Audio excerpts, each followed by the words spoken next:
नमस्कार. ठरलं तर मग या मालिकेच्या आजच्या भागामध्ये मी तुम्हा सर्वांचे अगदी मनपूर्वक स्वागत करते. आजच्या भागामध्ये आपल्याला पाहायला मिळतं की आता प्रतिमा त्या घरी आलेल्या असतात. सायली येताच म्हणते, आई अगं तू कधी आलीस? तर प्रतिमा त्या सायलीला म्हणतात, अगं आत्ताच आली. तर आता सायली प्रतिमा आत्यांना म्हणते, आई बाबा कसे आहेत? बाबांशी तुझं बोलणं झालं ना? प्रतिमा आत्या म्हणतात, हो त्यांच्याशी माझं बोलणं झालं, ते अगदी ठीक आहेत, तू अजिबात काळजी करू नकोस. तर कल्पनाताई म्हणतात, सायली अगं प्रतिमा का आली आहे ते तरी तिला विचार. तर सायली म्हणते, विचारायला काय हवं, हे तर आईचंच घर आहे, ती कधीही येऊ शकते. प्रतिमा आत्या म्हणतात, हो पण मी आज देवी आईच्या मंदिरात गेली होती, देवी आईला अभिषेक केला आणि मग म्हटलं इथे यावं आणि तुम्हा दोघांचीही ओटी भरावी, म्हणूनच मी आली आहे. सायली बाळा तू बस बरं. असं म्हणत आता सायली आणि कल्पनाताई या दोघांनाही बसवत प्रतिमा आत्या दोघांनाही हळदी कुंकू लावतात आणि त्यानंतर दोघींचीही ओटी भरतात.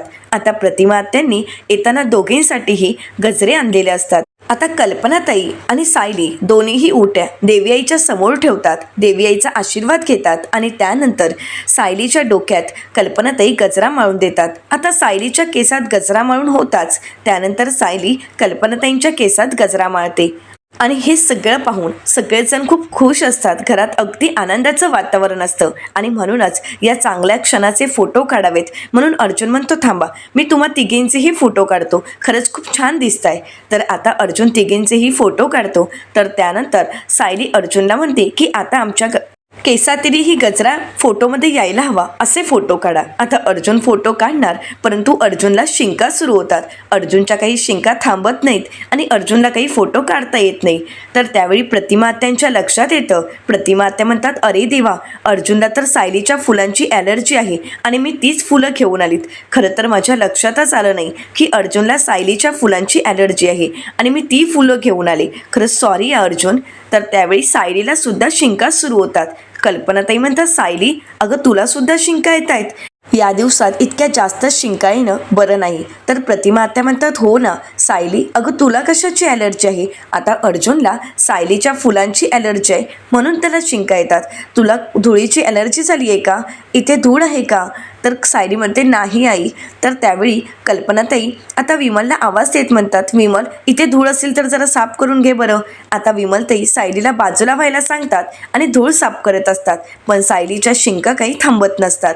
अर्जुन घाबरतो आणि म्हणतो, काय करावं हे मी सर्च करतो. असं म्हणत अर्जुन आता सायलीला शिंका येत त्यावर उपाय काय हे सर्च करतो, परंतु काहीच सापडत नसतं. अर्जुन म्हणतो, मी एक काम करतो, मी अश्विनलाच फोन करतो. असं म्हणत अर्जुन अश्विनला फोन करतो आणि म्हणतो, हॅलो अश्विन, अरे प्रतिमा आत्याने सायलीचे गजरे आणलेत म्हणून मला शिंका येतात, पण आता सायलीला सुद्धा शिंका यायला लागल्यात, तिला नक्की कशाची ॲलर्जी झाली असेल, त्यावर आता आपण काय करू शकतो? तर अश्विनने उपाय म्हणून वाफ घ्यायला सांगितलेली असते. तर आता अर्जुन म्हणतो, बरं ठीक आहे. अर्जुन कल्पनाताईंना आवाज देत म्हणतो, मम्मा. कल्पनाताई म्हणतात, हो मी ऐकलं आहे.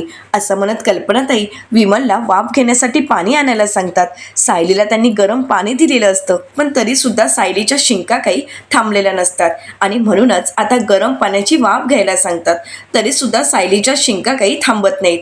कल्पनाताई म्हणतात, सायली आता तू बाहेरून आली आहेस ना म्हणून तुला त्रास झाला असेल, धुळीची ॲलर्जी झाली असेल, तू एक काम करतेस का, वर जाऊन फ्रेश होऊन ये. प्रतिमा आत्या म्हणतात, हो सायली तू फ्रेश होऊन घे म्हणजे तुला बरं वाटेल. असं म्हणताच आता सायली वाफ घेऊनही तिला बरं वाटत नाही म्हणून रूममध्ये जायला निघालेली असते, पण सायलीच्या शिंका काही थांबत नाहीत.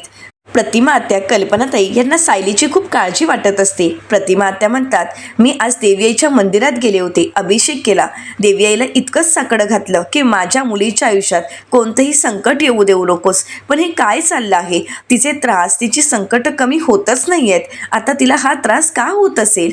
सगळ्यांना सायलीची काळजी वाटत असते. या अवस्थेत सायलीला येणाऱ्या शिंका आणि त्यामुळे तिला होणारा त्रास कोणालाच पाहवत नसतो. तर दुसरीकडे जेलमध्ये आपल्याला पाहायला मिळतं आता प्रियाने जे औषध पिलेलं असतं त्यामुळे प्रियाला त्रास व्हायला सुरुवात होतो. प्रिया म्हणते, अरे देवा, खरंच दुखायला लागलं आहे. असं म्हणत ती मोठमोठ्याने ओरडत असते. प्रियाने जे औषध पिलेलं असतं त्यामुळे तिचं दुखणं तिला सहन होत नसतं. प्रियाचा हा आवाज ऐकून कॉन्स्टेबल, डॉक्टर आणि जेलच्या इन्चार्ज मॅडम त्या ठिकाणी आलेल्या असतात. तर आता डॉक्टरांना प्रिया म्हणू लागते, मला खूप दुखतंय, मला खूप त्रास होतोय. तर डॉक्टर प्रियाची अवस्था पाहतात. प्रियाला होणारा त्रास त्यांनाही लक्षात येतो आणि म्हणून ते प्रियाला विचारतात नक्की कुठल्या बाजूला दुखतंय. तर प्रिया म्हणते की उजव्या बाजूला. डॉक्टर प्रियाला चेक करतात आणि त्यानंतर प्रियाची सगळी परिस्थिती लक्षात येताच इन्चार्ज मॅडमना म्हणतात, मॅडम हिला आत्ताच्या आता हॉस्पिटलला हलवावी लागेल, हिची परिस्थिती खूप नाजूक आहे. प्रिया त्यांना म्हणते, डॉक्टर माझ्या मुलाला काहीही व्हायला नको, प्लीज माझ्या मुलाला काही होणार तर नाही ना. तर डॉक्टर म्हणतात, नाही असं काहीही होणार नाही. तर आता प्रिया इशाराने सांगताच कॉन्स्टेबल मॅडमना विचारतात की मॅडम मी हिच्यासोबत जाऊ का, कारण हिची सगळी औषधं मला माहीत आहेत. तर डॉक्टर म्हणतात, ठीक आहे तसं असेल तर तुला हिच्यासोबत जावंच लागेल. आता इन्चार्जही परवानगी देतात. तर त्यावेळी प्रियाला घेऊन आता कॉन्स्टेबल मॅडम हॉस्पिटलला निघालेली असतात. तर दुसरीकडे सुभेदारांच्या घरी आपल्याला पाहायला मिळतं सायली फ्रेश होऊन येते, पण तरीसुद्धा सायलीच्या शिंका काही थांबलेल्या नसतात. शिंकाने सायली खूप हैराण झालेली असते. सर्वांना सायलीची खूप काळजी वाटत असते. तर विमलताई म्हणतात, अजूनही सायली त्यांच्या शिंका काही थांबलेल्या नाही आहेत, सायलीच्या शिंका या चालूच असतात. तर कल्पनाताई अर्जुनला म्हणतात, अर्जुन तू अश्विनला फोन कर आणि अश्विनला म्हण की सायलीच्या गायनॅकला घेऊन यायला, कारण तिला इतक्या शिंका येतात की यामुळे बाळाला त्रास नको व्हायला. तर अर्जुन म्हणतो की हो. आता अर्जुनच्याही शिंका काही अजूनही थांबलेल्या नसतात. अर्जुन आता अश्विनला फोन करायला घेतो. आता अर्जुन अश्विनला म्हणतो, अश्विन तू एक काम कर, सायलीच्या शिंका अजूनही थांबल्या नाहीत, तिला त्रास व्हायला लागलाय, त्यामुळे तू लगेच तिच्या गायनॅकला घरी घेऊन यायचे. तर अश्विन म्हणतो की नाही थोडा वेळ लागेल. अर्जुन म्हणतो काय, पण जरा लवकर येण्याचा प्रयत्न कर. असं म्हणत अर्जुन फोन ठेवतो आणि कल्पनाताईंना म्हणतो, मम्मा त्यांना यायला अर्धा तास लागेल. कल्पनाताई म्हणतात, अर्धा तास? आता सायलीच्या शिंका काही थांबत नसतात आणि अर्जुनला तो त्रास पाहवत नसतो. अर्जुन म्हणतो, मम्मा मला सायलीची अवस्था पाहवत नाहीये, मला तिथे यायचंय, तुम्ही एक काम करता का, तुम्ही दोघींनीही गजरे काढून बाजूला ठेवा. तर आता प्रतिमा आत्या सायलीच्या केसातील गजरा काढतात आणि कल्पनाताई सुद्धा त्यांच्या केसातील गजरा काढतात. आता विमलताई ते दोन्ही गजरे घेऊन बाजूला जातात. तर आता अर्जुन त्या ठिकाणी येतो आणि म्हणतो, सायली तुला जास्त त्रास तर होत नाहीये ना, जर जास्त त्रास होत असेल तर जाऊन तू वरती आराम कर. तर सायली म्हणते, नाही आता बरं वाटतंय, मी थोडा वेळ इथे बसतेय, आता माझ्या शिंका तरी थांबल्या आहेत, म्हणजे मला आता शिंका येत नाही आहेत. तर कल्पनाताई म्हणतात, काय कमाल आहे ना, म्हणजे अचानकच तुला शिंका यायला सुरुवात झाल्यात आणि अचानकच तुझ्या शिंका थांबल्यातही. तर सायली म्हणते, हो ना, एवढा वेळ मी सायलीच्या फुलांचा गजरा केसात माळला, त्यावेळी तर मला शिंका येत होत्या आणि गजरा काढून ठेवला तर माझ्या शिंका थांबल्यात.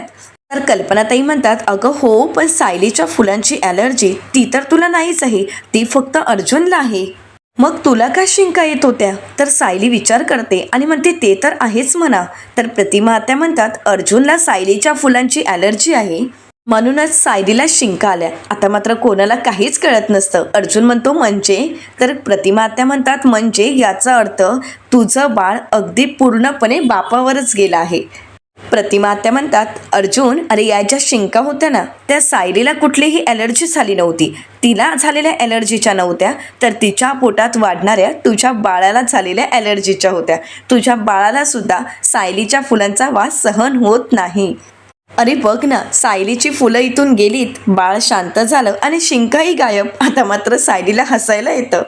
अर्जुन तर खूप खुश होतो आणि म्हणतो, म्हणजे बाळ 200% तर माझ्यावरच गेलं आहे. तर कल्पनाताई म्हणतात, हो अगदी खरं आहे. आता या सगळ्यांच्या गंमत जम्मत हसत खेळत वातावरण अगदी छान सुरू असतं आणि त्याचवेळी चैतन्य येतो. तर अर्जुन चैतन्याला म्हणतो, बरं झालंयस की तू आलास, ऐक ना आता काही गंमत झाली माहिती आहे का. तर चैतन्य म्हणतो, एक मिनिट मी अगोदर बोलतो मग तू सांग. आता एक सगळ्यात मोठी गोष्ट घडली आहे, ती म्हणजे प्रिया जेलच्या बाहेर पडली आहे. आता हे ऐकून घरातील सर्वांनाच धक्का बसतो. कल्पनाताई, सायली, प्रतिमा आत्या उठून उभ्या राहतात आणि एकत्रच विचारतात, काय, कारण प्रिया जेलमधून सुटणं हे किती धोक्याचं आहे हे सगळ्यांनाच माहीत असतं. तर दुसरीकडे पाहायला मिळतं की आता प्रियाला हॉस्पिटलला आणलं जातं, तिला चेक केलं जातं. तर डॉक्टर प्रियाला म्हणतात, काळजी करू नकोस, आता अगदी ठीक आहेस तू. तर त्यानंतर आता इन्स्पेक्टर मॅडम डॉक्टरांना विचारतात की डॉक्टर या कैदीला अजून किती दिवस इथे हॉस्पिटलला ठेवावं लागेल. तर डॉक्टर म्हणतात, किमान 2 आठवडे तर ठेवावंच लागेल, कारण ती प्रेग्नेंट आहे आणि अशा अवस्थेत आम्ही तिला स्ट्रॉंग औषध देऊ शकत नाही आणि म्हणूनच आमच्या ऑब्झर्वेशनखाली तिला 2 आठवडे तरी इथेच राहावं लागेल. आणि हे प्रियाने त्यांचं बोलणं ऐकलेलं असतं. आता डॉक्टर आणि इन्स्पेक्टर मॅडम तिथून निघून जातात. त्यावेळी प्रिया कॉन्स्टेबल मॅडमना तिथून श्वेताला घेऊन यायला सांगतात. आता श्वेताला ॲड्रेस पाठवल्याप्रमाणे श्वेता प्रियाला हॉस्पिटलला भेटायला आलेली असते. तर श्वेता येताच प्रिया म्हणते, बरं झालं तू वेळेत आलीस, मी केव्हापासून तुझीच वाट बघत होते. तर कॉन्स्टेबल मॅडम त्या दोघींना म्हणतात, तुम्ही बोला तोपर्यंत मी बाहेर लक्ष ठेवून आहे. असं म्हणत कॉन्स्टेबल मॅडम तिथून निघून जातात. तर श्वेताला आता प्रिया म्हणते, आता मला सगळं काही डिटेल्समध्ये सांग. आश्रमात जे जे काही घडलंय ते सगळं मला अगदी व्यवस्थित सांग. म्हणजे सायलीने आश्रम ताब्यात घेतल्यापासून जे काही घडलं आहे ती प्रत्येक गोष्ट मला सांग. तर श्वेता म्हणते, सांगते, सगळं काही सांगते. असं म्हणत श्वेता आता प्रियाला म्हणते की सायलीने आश्रमाची तर सगळीच जबाबदारी घेतली आहे. असं म्हणत आता श्वेता सगळी बातमी आता प्रियाला सांगते आणि पुढे प्रियाला म्हणते, मधुभाऊ ज्यावेळी हॉस्पिटलला होते ना त्यावेळी एक मुलगी आश्रमात आली होती, पण त्या मुलीमध्ये नक्कीच काहीतरी गडबड आहे. कारण तिच्या वागणुकीवरून माझ्या लक्षात आलं की नक्कीच ती काहीतरी लपवण्याचा प्रयत्न करते. तर प्रिया श्वेताला म्हणते, पण तुला असं का वाटतंय? तर श्वेता घडलेला सगळा प्रकार प्रियाला सांगू लागते. रात्री सर्वजण झोपले आहेत याचा अंदाज घेत तिने कोणाला तरी फोन केलेला असतो आणि सगळ्यांच्या नकळतच तिने तिचा मोबाईलही लपवून ठेवलेला असतो. तिचं असं लपवाछपवीचं वागणं पाहून श्वेताने तिच्यावर संशय घेतलेला असतो आणि त्याबद्दलची सगळी माहिती आता श्वेता प्रियाला देते. आता प्रिया श्वेताचं कौतुक करते आणि म्हणते, श्वेता अगं काय मस्त काम करतेस, असंच बारीक लक्ष ठेव त्यांच्यावर, कळलं ना? एकही गोष्ट तुझ्या नजरेतून सुटायला नको. तर प्रिया म्हणते, आता प्लॅनिंग पुरे झालेत, आता कृती करायला हवीत. असं म्हणत आता प्रिया पुढचा प्लॅन काय करायचा याचा विचार करत असते. आता प्रिया कॉन्स्टेबल मॅडमना त्या ठिकाणी बोलावून घेते आणि म्हणते, ताई माझं एक काम करशील का? तर कॉन्स्टेबल मॅडम म्हणतात, करावंच लागेल. तर आता प्रिया म्हणते की सचिनला फोन कर आणि त्याला म्हण की मला हॉस्पिटलला येण्यासाठी कोणकोणती माणसं आता तू मॅनेज करू शकतोच. खरं तर सगळेच जण इथे येऊ शकतात, असं काहीतरी कर. आता कॉन्स्टेबल मॅडम सचिनला फोन करण्यासाठी तिथून निघून जातात. तर इथे श्वेता प्रियाला विचारते, प्रिया आता तुझ्या डोक्यात नक्की काय चालू आहे? तर प्रिया म्हणते, आता पहिला वार सायली अर्जुनवर करायचा आणि तो कसा, कुठे आणि केव्हा होईल हे सगळं काही मी तुला फोनवर सांगेनच. तर दुसरीकडे पाहायला मिळतं, सुभेदारांच्या घरी सर्वच जण चैतन्याला प्रश्न करत म्हणतात की सुटली म्हणजे काय झालं, ती कशी काय जेलमधून सुटू शकते? तर प्रतिमा आत्या म्हणतात, हो ना. कल्पनाताई म्हणतात, ती जेलमधून सुटली म्हणजे तिची शिक्षा माफ झाली का? तिला जेलमधून कायमचं सोडवलंय का? तर चैतन्य म्हणतो, नाही नाही, असं काहीही होऊ शकत नाही. तिची कायमची सुटका झाली नाही, परंतु शेवटी ती प्रिया आहे आणि तिने तिच्या जुन्याच युक्त्या वापरायला सुरुवात केली आहे. तर अर्जुन म्हणतो, म्हणजे? त्यावेळी चैतन्य म्हणतो, झालं असं की आपले जुने क्लायंट देसाई यांना मी सोडवण्यासाठी जेलमध्ये गेलो होतो आणि तिथे गेल्यावर मला सगळं काही कळालं. कारण त्यावेळी चैतन्याने स्वतःहून हे सगळं दृश्य पाहिलेलं असतं. आता घडलेला संपूर्ण प्रसंग चैतन्य सगळ्यांना सांगू लागतो. कारण ज्यावेळी जेलच्या इन्चार्ज मॅडम यांच्याशी चैतन्य बोलत असतो त्याचवेळी प्रियाला स्ट्रेचरवरून घेऊन जातात. आता ते स्ट्रेचरवर घेऊन जाणारी कैदी प्रिया आहे हे चैतन्याच्या लक्षात येताच चैतन्य त्या मॅडमना म्हणतो, या कैदीला तुम्ही कुठे घेऊन जात आहात? तर त्या मॅडम म्हणतात, प्रिया सुभेदार, तिला हॉस्पिटलला घेऊन जातोय. तर चैतन्य विचारतो, हॉस्पिटलला का, कशासाठी? तर त्या म्हणू लागतात की तिला खूप पोटात दुखतंय आणि उलट्याही होत आहेत, त्यामुळे आता तिला हॉस्पिटलला घेऊन जावं लागेल. तिला इतका त्रास होतोय की असं वाटते की जास्तीत जास्त दिवस तिला आता हॉस्पिटललाच राहावं लागेल. तर आता हे सगळं ऐकल्यानंतर सायली संतापते आणि म्हणू लागते, म्हणजे पुन्हा एकदा ती आता बरं नसण्याचं कारण देऊन जेलमधून बाहेर पडली आहे आणि हॉस्पिटलला आली आहे. म्हणजे आता हॉस्पिटलला आल्यानंतर तिला जसं हवंय तसं वागण्याची मोकळीक मिळणार. प्रतिमा आत्या घाबरतात आणि म्हणतात, पण तिथे तिच्यावर 24 तास पोलिसांचा पहारा असेलच ना? तर अर्जुन म्हणतो, हो असेल. या सगळ्यात तिने तिच्या प्रेग्नेन्सीचा फायदा उचलला आहे. तर कल्पनाताई म्हणतात, म्हणजे आता ती प्रेग्नेंट आहे म्हणून तिची तिथून सुटका होणार आहे का? तर अर्जुन म्हणतो, नाही, तसं काहीही होणार नाही. फक्त काही दिवस तिला आता जेलमध्ये राहावं लागणार नाही, पण तिची शिक्षा तिला भोगावीच लागणार. आता प्रिया जेलमधून सुटली त्यामुळे सर्वच जण घाबरलेले असतात. चैतन्य म्हणू लागतो, हॉस्पिटलमध्ये राहून ती काय किल्ल्या फिरवेल ना हे आपल्यालाही कळणार नाहीत. तर कल्पनाताई म्हणतात, आता या पोरीने अजून काही उद्योग करून ठेवले नाहीत म्हणजे मिळवलं. तर सायली कल्पनाताईंना म्हणते, आई पण याबद्दल तुम्ही अश्विन भाऊजींना काहीही सांगू नका, त्यांना उगाच त्रास व्हायला नको. तर अश्विन म्हणतो, पण मी हे सगळं काही ऐकलं आहे. पण काळजी करू नका, ती कुठे राहतेय, काय करते याने मला काहीही फरक पडत नाही. असं म्हणत आता अश्विन त्याच्या रूमच्या दिशेने निघून जातो. तर इथे कल्पनाताई घाबरतच म्हणतात, मला तर आता तिची भीतीच वाटते. आपल्या घरावरून तिची सावली का जात नाहीये. सायली सुद्धा घाबरलेली असते, कारण आपल्या घरावर कोणतंही संकट येऊ नये याची सायलीला काळजी वाटत असते. तरी ते प्रतिमा आत्या सायलीच्या खांद्यावर हात ठेवतात, तिला आधार देतात आणि शांतही करतात. तर दुसरीकडे हॉस्पिटलमध्ये आपल्याला पाहायला मिळतं, प्रियाला भेटण्यासाठी प्रियाची संपूर्ण टीम आलेली असते. इथे सचिन आणि राकेश आलेला असतो आणि त्यांच्यासोबत एक व्यक्ती आलेली असते. तर आता सचिन प्रियाला म्हणतो, प्रिया हा माणूस आपलं काम करायला तयार आहे. तर प्रिया सचिनला म्हणते, पण सचिन हा तुझ्या विश्वासातला आहे ना. सचिन म्हणतो, हो, अजिबात काळजी करू नकोस, 100%. तर ती व्यक्ती प्रियाला म्हणते, मॅडम अजिबात काळजी करू नका, मी तुमचं काम अगदी 100% व्यवस्थित करणार आहे. त्याचाच तर इतका भारी मोबदला मिळतोय आता मला. तर राकेश म्हणतो, पण नक्की प्लॅन काय आहे. तर प्रिया म्हणते, सांगते, सगळं काही सांगते. श्वेताकडून मिळालेल्या माहितीचा पूर्ण वापर करून घ्यायचा. श्वेता म्हणाली की हल्ली आश्रमात मुलं यायला लागली आहेत आणि श्वेताने एकदा माहिती दिली की मुलगी आश्रमात आली की मग यांना तिचा नातेवाईक म्हणून तिथे पाठवायचं आणि मग हे त्या मुलीला आपल्यापर्यंत घेऊन येतील. अर्थातच या सगळ्यासाठी आपल्याकडे ठोस पुरावे लागतील, नाहीतर सायली अर्जुनला संशय येईल. कारण सायली अर्जुन पुरावे पाहिल्याशिवाय, खात्री पटल्याशिवाय कुठल्याही माणसाकडे त्या मुलीला देणार नाहीत. तर राकेश म्हणतो, हो अगदी खरं आहे. तर सचिन म्हणतो, जर सायली अर्जुनने त्या मुलीला यांच्याकडे दिलं तर मग आपण समजायचं की आपण आपली पहिली पायरी जिंकलो आहोत, पहिली पायरी चढलोत आणि मग पुढच्या प्लॅनिंगला सुरुवात. तर प्रिया म्हणते की हो. तर दुसरीकडे आश्रमात पाहायला मिळतं, जी नवीन मुलगी आलेली असते अंकिता, तिची सगळीकडे शोधाशोध सुरू असते. अंकिता तिचा मोबाईल शोधत असते, पण तिला तिचा मोबाईल कुठेच सापडत नसतो. अंकिता म्हणते, कुठे गेला असेल माझा मोबाईल. तर त्याचवेळी आता श्वेता प्रियाला भेटून येताना भाजीपाला घेऊन आश्रमात आलेली असते. श्वेता अंकिताला विचारते की काय शोधतेस. अंकिता म्हणते, काही नाही. श्वेता म्हणते, हेच ना, तुझा फोन शोधतेस ना, कालच रात्री मला मिळाला होता. असं म्हणत श्वेता आता अंकिताला तिचा मोबाईल देते.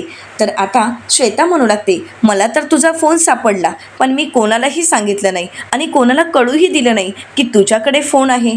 तर त्याचवेळी आता काका आश्रमात 2 मुलींना घेऊन येतात आणि आश्रमातील मुलीला म्हणतात की हे बघ, या 2 मुली आजपासून आपल्या आश्रमात राहायला आल्या आहेत, त्या आजपासून इथेच राहणार आहेत, तू मधुवंशी यांची ओळख करून दे. तर राकेश इकडे प्रियाला विचारतो की आपण आपल्या कामाला सुरुवात करायची आहे का.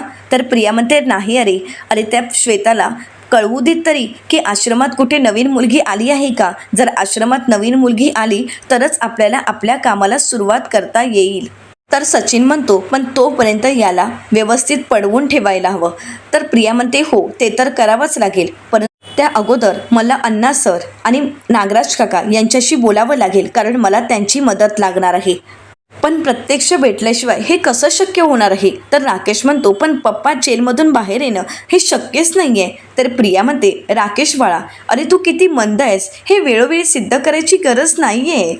कारण राकेश बाळा, अरे तू एक गोष्ट विसरतोयस, तुझ्या समोरची मुलगी बसली आहे ना, ती जेलमधूनच बाहेर आली आहे. त्यामुळे ही गोष्ट तू मला तरी सांगू नकोस की तुझ्या पप्पांना जेलमधून बाहेर पडणं शक्य नाही. तर प्रियाचं हे बोलणं ऐकताच राकेश प्रियाला म्हणतो, म्हणजे नक्की काय करायचं आहे.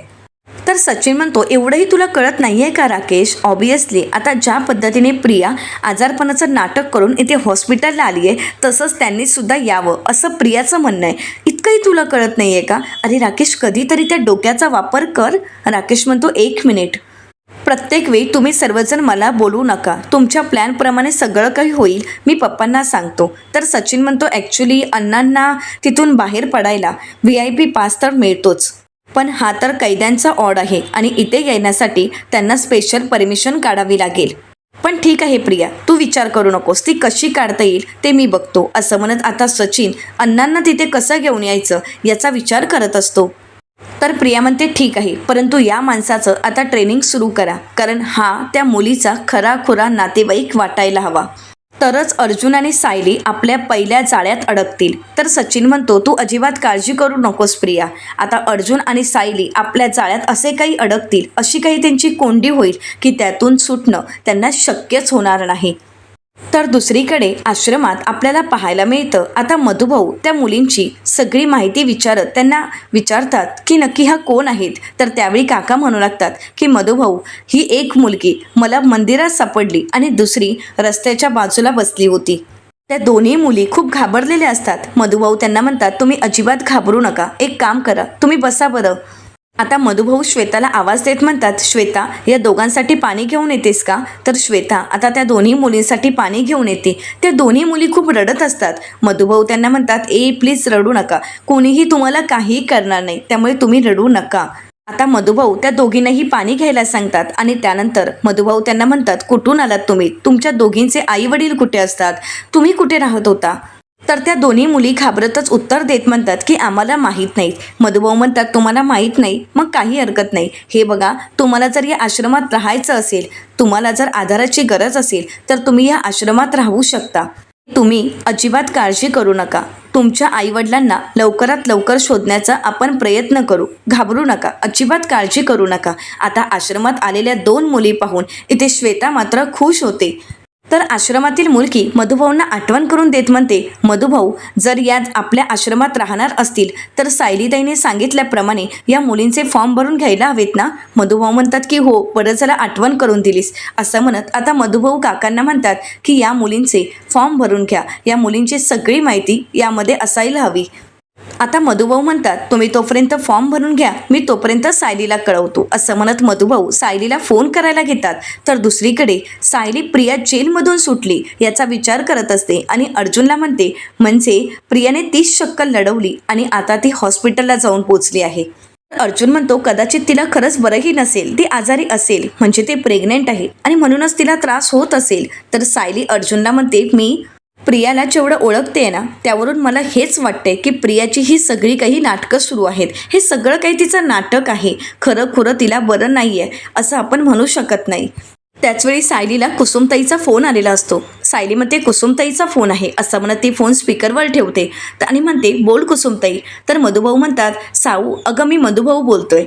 तर सायली म्हणते बोला मधुभाऊ. तर आता मधुभाऊ सायलीला घडलेला सर्व प्रकार सांगत म्हणतात साऊ बाळा आता आश्रमात अजून 2 मुली आल्या आहेत, काका त्यांना घेऊन आले आहेत, तू दिलेले सगळे फॉर्म मी त्यांच्याकडून भरून घेतो. तर सायली म्हणते बरं ठीक आहे मधुभाऊ मी आल्यानंतर त्यांना भेटेनच, पण तुम्ही श्वेताकडे फोन देता का. मधुभाऊ म्हणतात 1 मिनिट. असं म्हणत मधुभाऊ आता श्वेताकडे फोन देतात.